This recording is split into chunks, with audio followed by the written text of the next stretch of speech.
Assalamualaikum warahmatullahi wabarakatuh. Anak-anak, berjumpa kembali dengan saya pada pembelajaran seni musik. Salam semangat. Yakinlah selalu inspirasi selalu ada dalam diri kalian. Oke, anak-anak kelas 10, materi yang akan saya sampaikan kali ini adalah tentang pengertian pertunjukan. Yang kedua tentang bentuk pertunjukan. Yang ketiga adalah jenis-jenis panggung pertunjukan. Tujuan dari pembelajaran kita kali ini adalah memahami dan mengerti tentang pertunjukan dan bentuk-bentuk panggung yang digunakan untuk pertunjukan. Langsung saja sebelum kita menuju ke yang lainnya, kita perlu memahami pengertian dari pertunjukan. Pertunjukan atau pagelaran atau penampilan seni adalah suatu kegiatan individu maupun kelompok untuk memperlihatkan hasil karya seni kepada orang banyak pada tempat dan waktu tertentu.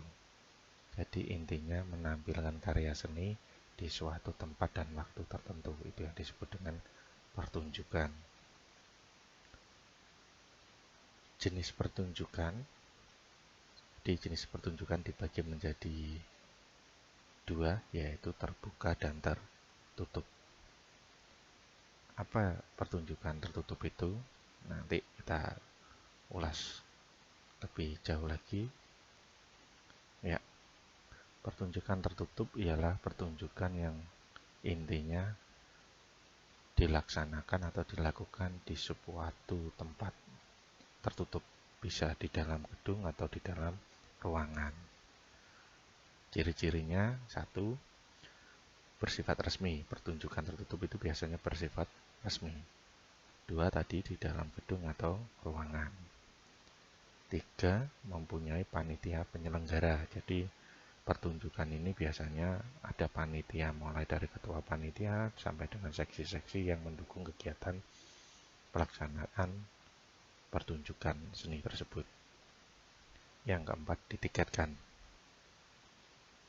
Yang kelima, mempunyai izin dari pihak yang berwenang. Siapa? Ini adalah pihak yang melindungi, biasanya bisa setingkat kelurahan, kecamatan, ataupun tingkat yang lebih tinggi, biasanya polsek, polres, sampai dengan polda. Kalau acaranya lingkupnya berskala provinsi, ya polda, ataupun berskala besar nasional, ya biasanya dari Kapolri. Yang keenam, agak tertutup, ini mempunyai aturan-aturan tertentu untuk penonton. Aturan-aturan tertentu untuk penonton ini apa? Contohnya ya, tidak boleh membawa minuman keras, membawa senjata tajam, ataupun benda-benda yang bisa membahayakan keselamatan orang lain. Nah, karena apa? Karena pertunjukan ini bersifat resmi, diadakan di ruang tertutup atau dalam sebuah gedung. Jadi baik keamanan, semuanya selalu diprioritaskan menjadi yang utama. Jadi itu ciri-ciri dari pertunjukan tertutup. Nah, paling mudah, apa sih pertunjukan tertutup itu? Ya tadi, dilakukan atau dilaksanakan di dalam gedung atau ruangan. Nah, itu. Selanjutnya, ini contohnya pertunjukan tertutup. Bioskop termasuk. Kalau kalian sedang nonton bioskop, termasuk pertunjukan tertutup. Nah, ini gambar paling bawah, gambar kita opera, ini termasuk pertunjukan tertutup. Yang ketiga, gambar paling kanan, adalah pertunjukan wayang orang. Ini juga tidak terlihat gedungnya, tapi biasanya dilaksanakan di gedung tertutup karena ini menghindari, biasanya karena ini make up-nya full, baik badannya, propertinya, pendukungnya, jadi dia dilaksanakan dalam gedung untuk menghindari hujan ataupun angin ataupun terik panas atau cahaya yang mengganggu. Karena pada pertunjukan-pertunjukan di gedung tertutup ini biasanya digunakan pencahayaan atau lighting tertentu. setelah tadi kita memahami pertunjukan tertutup, kita akan menuju pada pertunjukan terbuka. Apa pertunjukan terbuka itu? Ya dari kata terbuka ya, tentunya pertunjukan ini diadakan di area luar gedung atau ruangan atau area terbuka. Bisa di mana saja, bisa di pasar, bisa di pinggir jalan, bisa juga di lapangan, ataupun tempat-tempat yang lainnya yang bersifat terbuka. Yang paling menonjol adalah cirinya bersifat tidak resmi. Jadi pertunjukan terbuka ini tidak resmi. Jadi ya bersifat bebas. Yang kedua tadi yang sudah menjadi ciri utama, ya di luar gedung atau ruangan atau luar ruangan atau area terbuka. Yang ketiga, tidak ada panitia penyelenggara. Jadinya biasanya pertunjukan ini insidental. Jadi tiba-tiba dilaksanakan saja, tidak perlu ada panitia, ketua panitia ataupun bendahara dan sebagainya. Yang penting dia mau tampil, menampilkan karya seninya, ya sudah ditampilkan saja tanpa ada panitianya atau panitia penyelenggara. Yang keempat, tidak ditiketkan atau tidak diperjualbelikan tampilannya. Biasanya dia bebas. Tapi kadang-kadang juga ada orang yang memberikan secara cuma-cuma berupa uang secara cuma-cuma. Dia tidak meminta, tapi dia juga menerima, tapi bukan memperjualbelikan. Yang kelima, tidak mempunyai izin dari pihak-pihak yang berwenang. Jadi dia tidak memerlukan izin khusus ketika pentas. Pokoknya pengen pentas, pengen tampil, ya sudah menampilkan karyanya saja atau karya seninya tanpa ada izin dari pihak-pihak berwenang. Yang terakhir, yang paling menonjol dari pertunjukan terbuka, tidak mempunyai aturan tertentu untuk penonton. Jadi penonton ini bebas. Kalau pertunjukan tertutup tadi,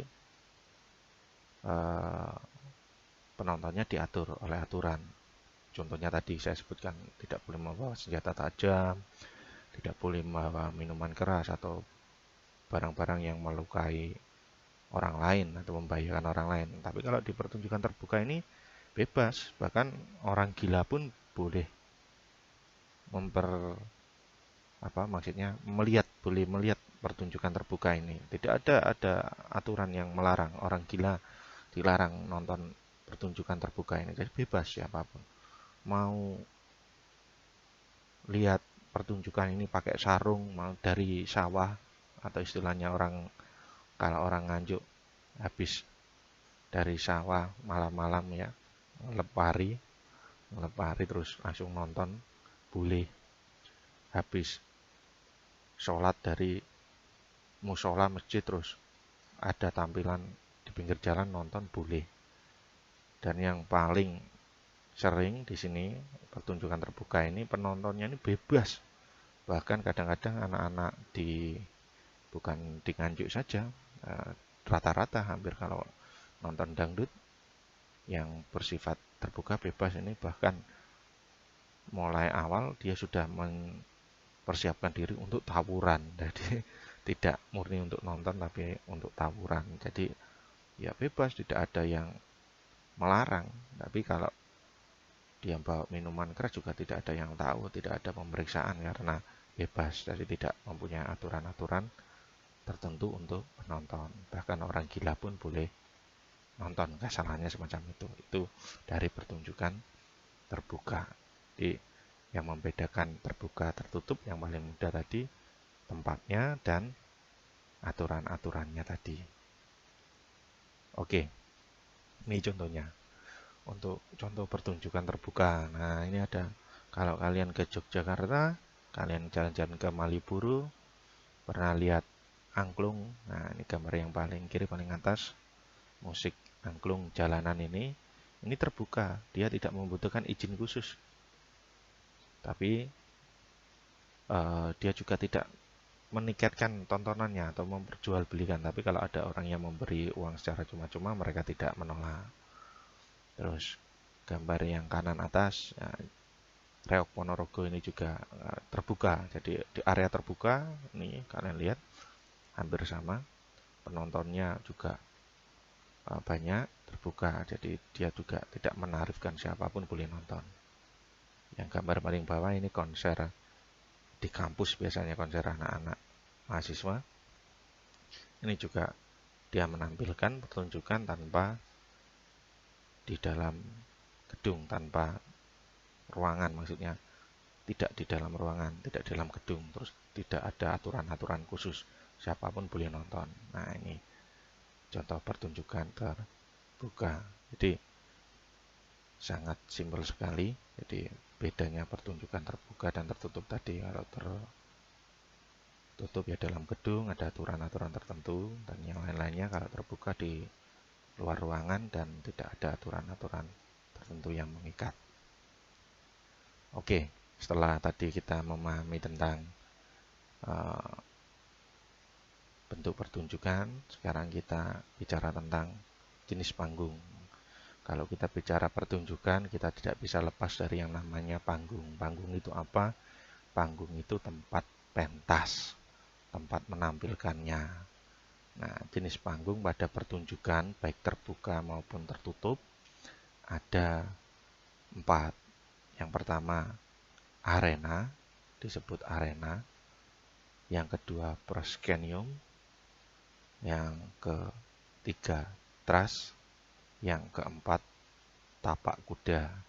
Meskipun bentuk panggung banyak, ini biasanya yang sering digunakan. Saya menyebutnya ada 4, meskipun banyak ada bentuk-bentuk yang lainnya.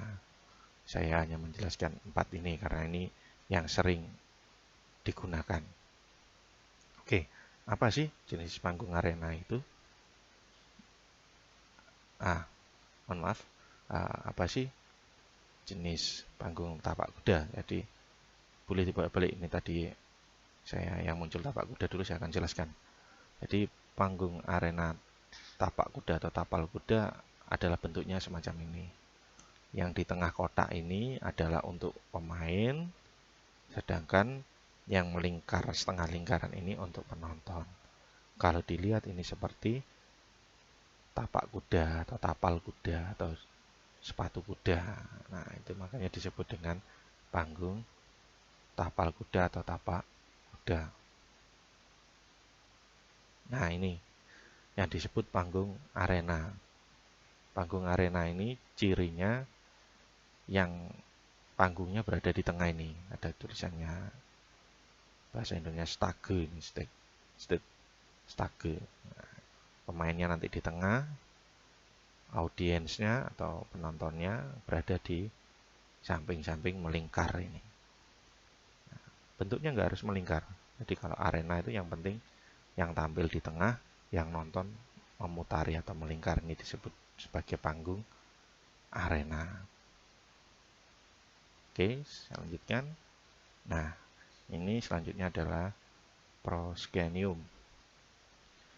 Ciri dari panggung proskenium ini, cirinya istilahnya panggungnya itu ada bingkainya. Ini warna merah ini ada bingkainya, kayak istilahnya televisi itu, ada pinggirannya. Wong Jawa ngarani pinggiran. Nah, penontonnya hanya dari depan saja, di depannya panggung, jadi satu arah saja. Ini yang disebut dengan proskenium. Paling gampang ada bingkainya. Apakah televisi termasuk panggung proskenium? Iya. Panggung proskenium paling modern ya televisi itu. Dulu belum ada televisi, namanya proskenium. Setelah ada televisi, yaitu jadi namanya televisi itu. Dan proskenium yang dirubah bentuknya dalam bentuk lebih kecil lagi, namanya televisi. Saya lanjutkan. Selanjutnya ialah yang terakhir adalah panggung tras. Tras hampir sama dengan proskenium. Ada tepinya. ada pinggirnya atau ada listnya, hampir sama dengan proskenum warna merah ini. Penontonnya hampir sama dengan tapal kuda, berada di samping kiri dan kanan yang warna ini. Nah, samping kiri dan kanan ini, warna-warna ini. Nah, hampir sama kayak tapal kuda. Yang membedakan TRAS dengan proskenium adalah panggungnya yang agak menjorok ke penonton. Nah, ini agak muncul. Jadi kalau kalian menemukan panggung yang agak tempat pentasnya menjorok ke depan, itu namanya TRAS. Kalau proskenium tidak ada, dia lurus saja. Tapi kalau TRAS agak menjorok ke penonton. Ini yang membedakan antara TRAS dan proskenium. Jadi tempatnya tampil agak menjorok ke depan. Nah, anak-anak, itu tadi jenis panggung. Jadi ada 4, meskipun kenyataannya ada banyak. Saya jelaskan 4 karena itu umum. Jadi ada tadi, boleh dibolak-balik, ada arena, ada tapal kuda atau tapak kuda, ada proskenium, dan ada TRAS.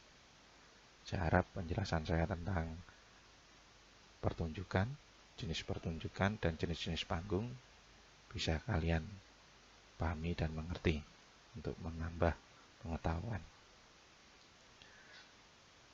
Tetap semangat, yakin selalu inspirasi selalu ada dalam diri kalian. Dan jangan lupa anak-anak, tetap mendekatkan diri kepada Allah Subhanahu wa Ta'ala, karena kondisi pandemi masih kelihatannya masih cukup berjalan semakin meningkat. Ya, saya harap kalian sehat-sehat selalu agar bisa mengikuti pembelajaran, baik pembelajaran daring seni maupun yang lainnya. Kalau ada salah kata, saya mohon maaf. Saya akhiri pertemuan kita kali ini. Wassalamualaikum warahmatullahi wabarakatuh.